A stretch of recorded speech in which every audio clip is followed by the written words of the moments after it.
Good evening. You're watching Lookuptv. My name is Louis. It's time for the news. The news headlines in association with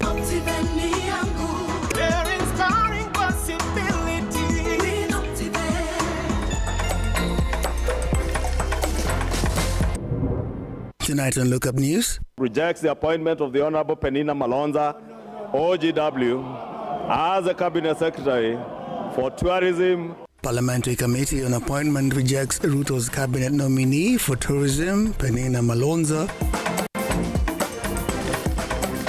Mambo ya kazi mtaani ni mambo zamani.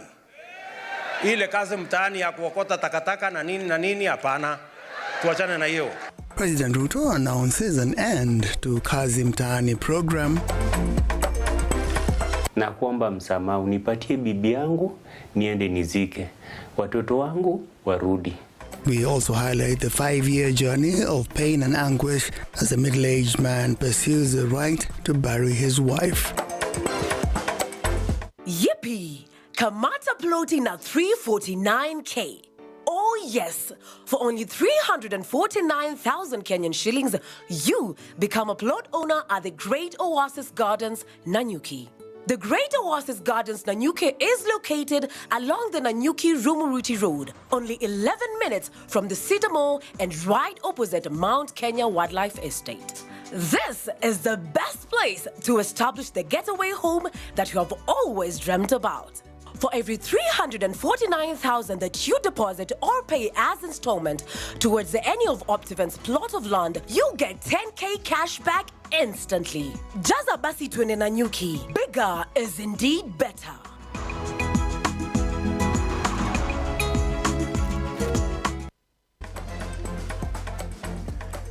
She came, she saw, but she did not conquer. Members of the House Committee on Appointment have unanimously rejected the appointment of Tourism Cabinet Secretary nominee Penina Malonza. The vetting report tabled this afternoon included a minority members' report from the Azimio Members of Parliament led by Junet Mohammed that pushed for the rejection of Public Service and Gender nominee Aisha Jumwa and Agriculture counterpart Mithika Linturi. The rejection of Tourism and Wildlife Cabinet nominee Penina Malonza stirred the calm in the National Assembly as legislators from both sides of the political divide step up in her defense. One, the committee states in their report that Penina Malonza holds a master's degree, is a student of, currently is a student of master's in the University of Nairobi. She holds a bachelor's degree from the University of Nairobi. She has never been charged before a court of law. She meets the requirements of Chapter 6. The MPs from Kenya Kwanza and Azimio ganging up against the appointment committee, accusing them of being unfair to Madam Malonza. And 24 rejects the appointment of the Honorable Penina Malonza, OGW, as a Cabinet Secretary for Tourism, Wildlife and Heritage.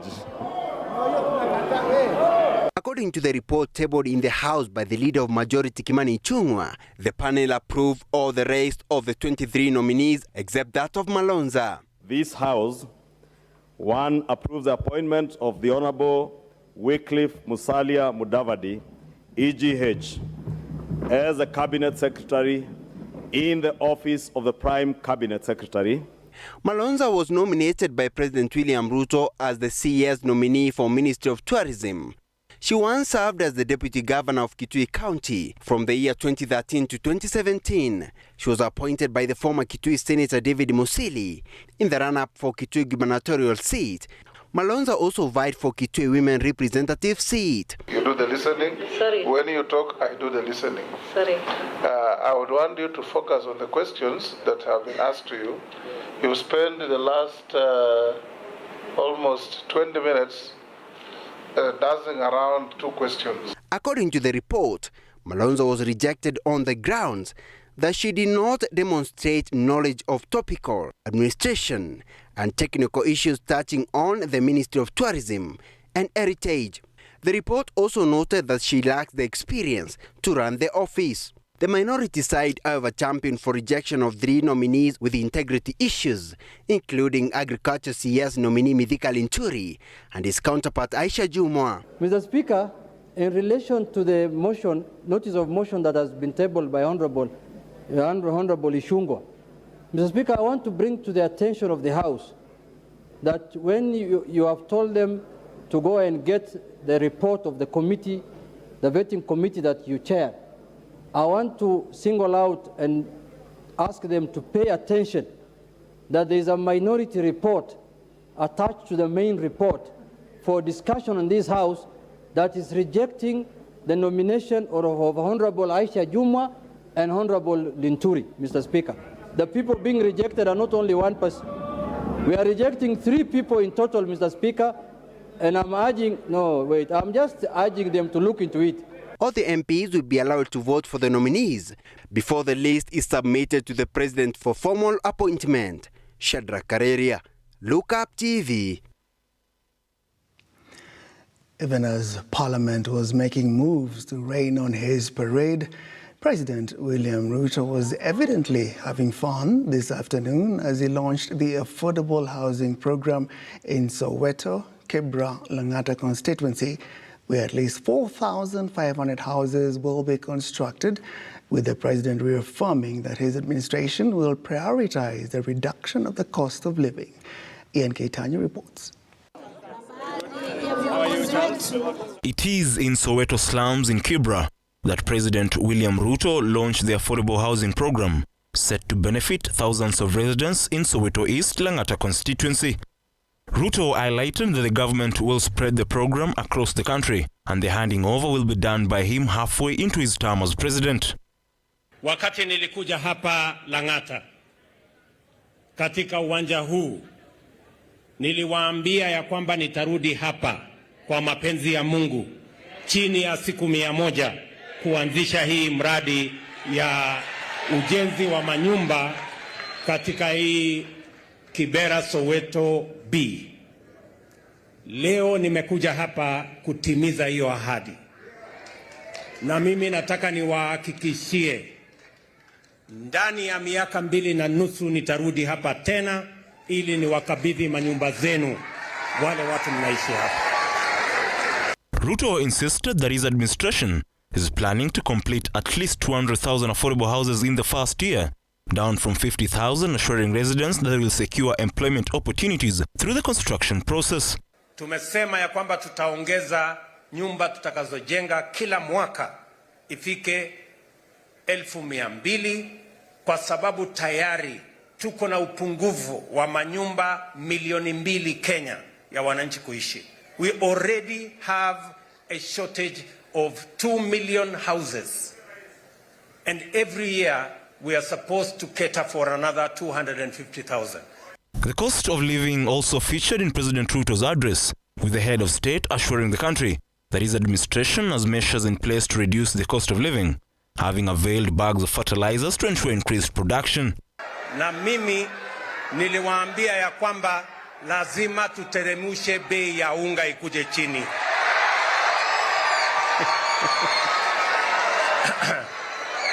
Na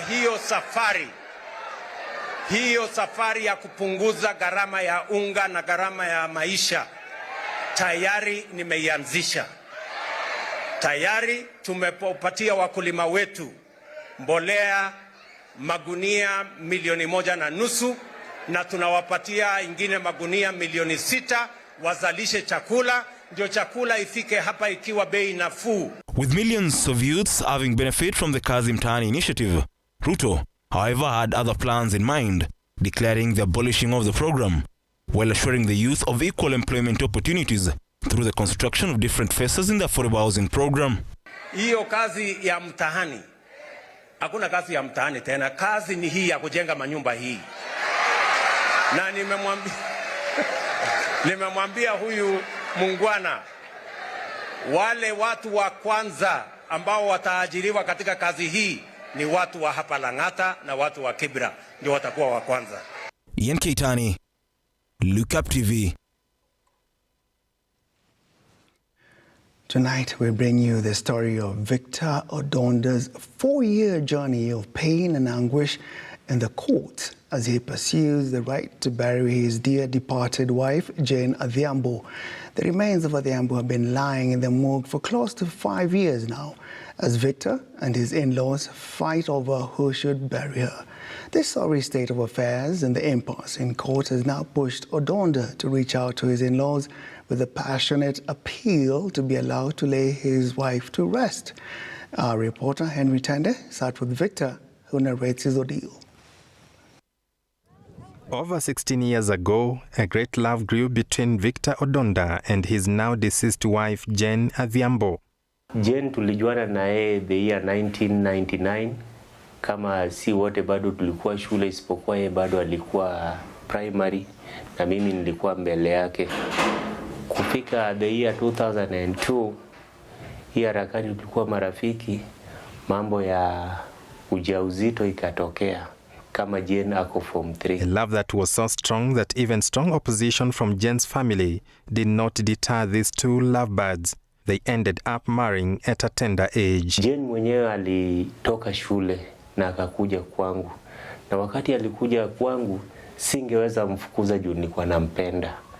Na nilijaribu kuangalia venye tunaweza suluhisha maneno, lakini ilipata kama mimi mwenyewe sina namna yote, hata yenye naweza fanya nimrudishe shule.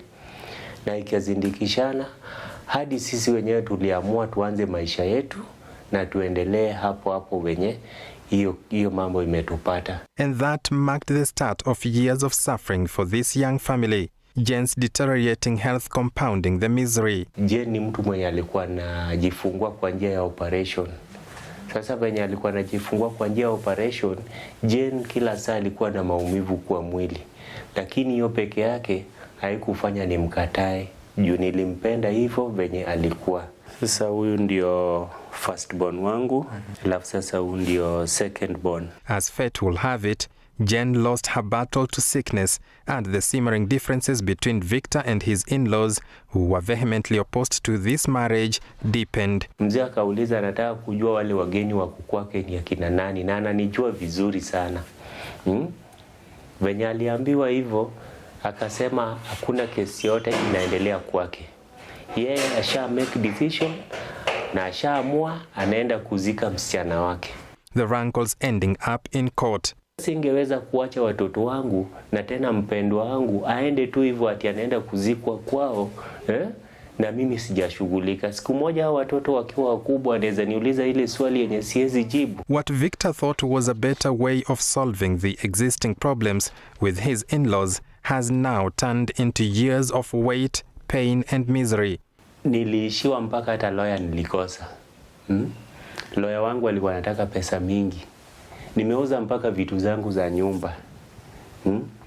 Nimefanya kenye ningeweza juini familia yangu.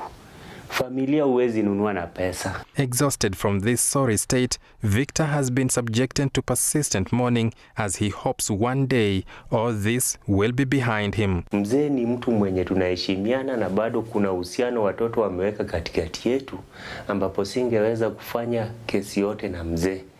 Mimi ile kitu nilikuwa nataka at least tupate a room somewhere yenye tunaweza kaa chini kama familia to solve hii maneno. Even as he hangs on hope, this is his cry. Mzee, hata mahali huko, tafadhali, mi bado nasema tafadhali, kama kuna mahali nilikukosea zaidi, mi nakuomba msamaha. Nakuomba msamaha, unipatie bibi yangu niende nizike, watoto wangu warudi. Henry Tende, Lookuptv. We'll take a break on that note and come back with more news in a bit.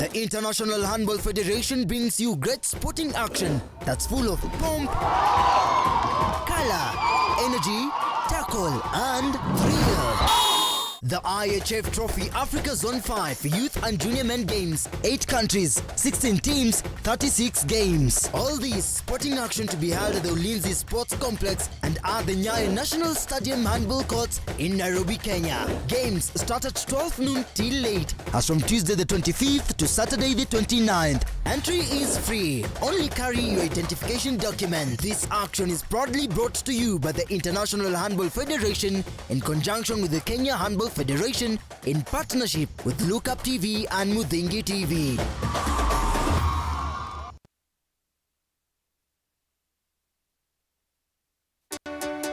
Good to have you join us on Heart to Heart.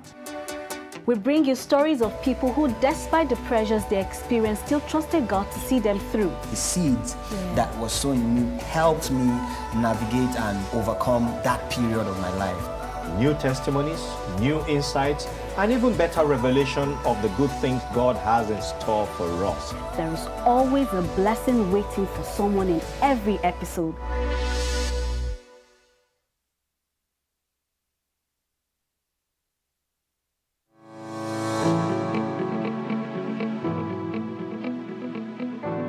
For all your football, F1, and World Cup kits, Carrington Sportswear Hub is your plug for quality, sporty merchandise.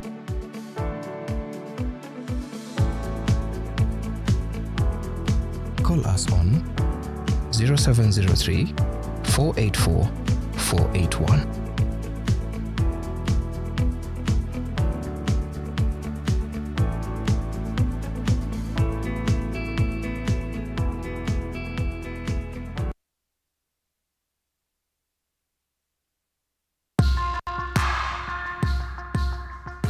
Born a man, the society bestows tough responsibilities upon you. Lazima uwe mtu wa bidii, ukija kuoa lazima uwe ni provider. If you're not able to provide, that's a challenge. It takes a toll on a man. It takes someone who is strong enough to face it. This is Born a Man.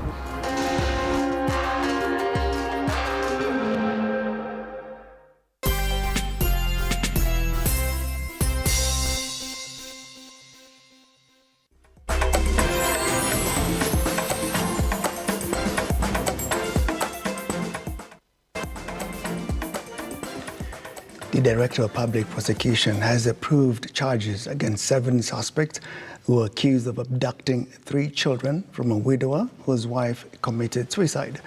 The DPP has directed that the 7 individuals be charged with conspiracy to commit a felony and abduction.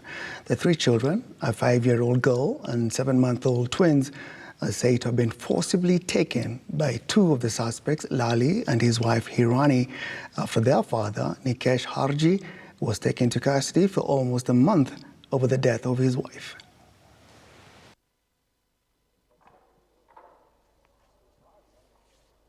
Raised this question about child trafficking and abduction, where some businessmen, the owner of Mombasa Cement Factory, plus other 5 people, kidnapped a child after the mother died. We launched the complaint to the police. Investigations have been done, and the DPP has approved the arrest of the 7 of them. We demand that the police moves with full speed because there is an approved charge sheet, and those people be arraigned in court immediately. We shall be heading to that place right now to know the progress of how the police have succeeded or have failed to arrest those people who have been involved in an international syndicate of taking children from Kenya, taking them out of the country, demanding that the father surrenders those children, and which is very, very bad for children in this country. So we hope justice will be done and the 7 people will be arraigned in court either today or tomorrow. Msichana iko miaka 5 na kijana ako miezi 5, Billy liko pacha. Twins. Sijui itafanya nini sasa kurudi namna gani kwangu. Na jukuu yangu nataka arudi kwangu ndio mimi nicheze na yeye. Who do I send this to push to? Due to faltering rains, farmers in Nakuru County are now warning us we're about to lack fresh vegetables. This is the main supplier of these vegetables, and Nairobi and Mombasa will be hardest hit. The flourishing Nakuru County has changed as the edge of famine increases. The rivers have dried up and plants are withering to death.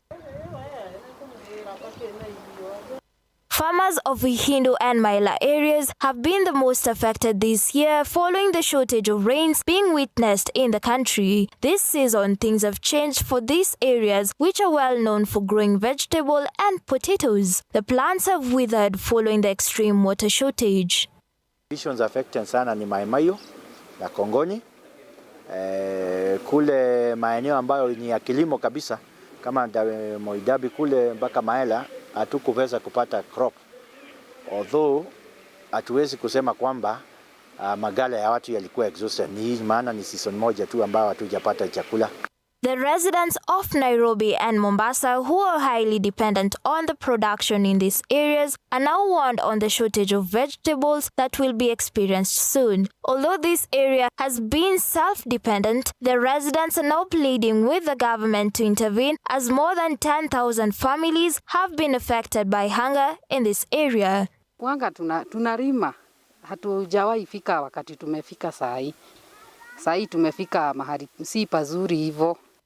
Residents of Kilifi County, one of the severely drought-affected counties, sigh in relief after receiving food aid worth 13 million. This aid from the New Life Evangelism has been distributed in areas of Magairini, Malindi and Ganze. 4,000 bales, bundles unga wa sima na 400 bags za maharagwe na 500 boxes za mafuta. Chakula ni shida kusema ukweli. Sasa ukingangana ukipata mfuko shukuru, lakini sana sana ni ukose.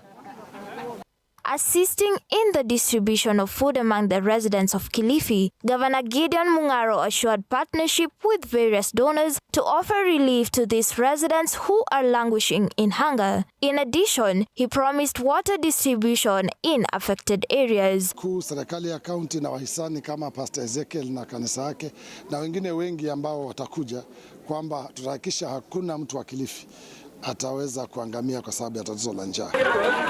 Mudeundalana, Lookuptv.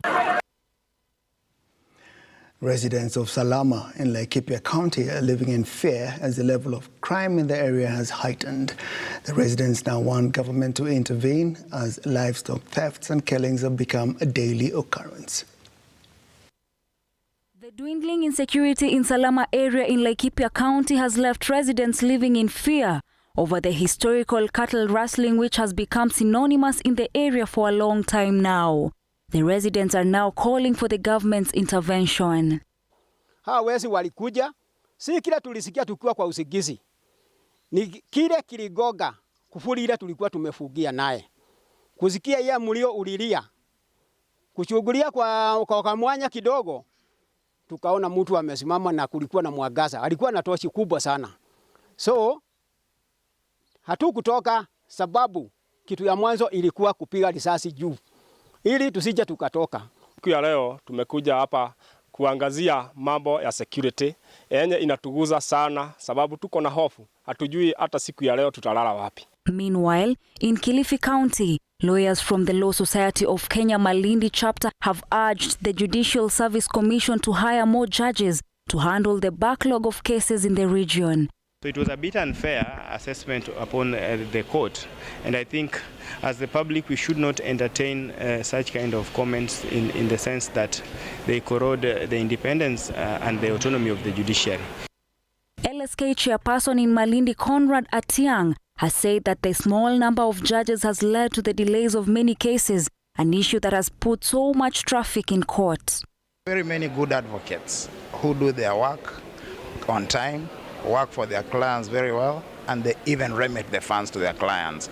But if you have individual cases of advocates who have behaved in this manner, then obviously there's a legal remedy for it. At the Complaints Commission, there are remedies within our own society. You treat it like any other matter.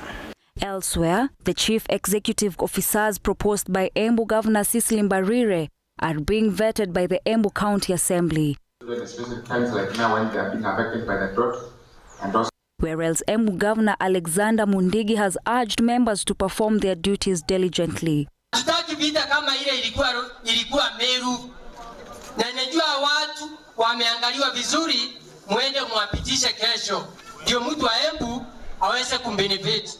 Grace Mureithi, Lookuptv. That's the news on Lookuptv tonight. Thank you for your company. Have a good night.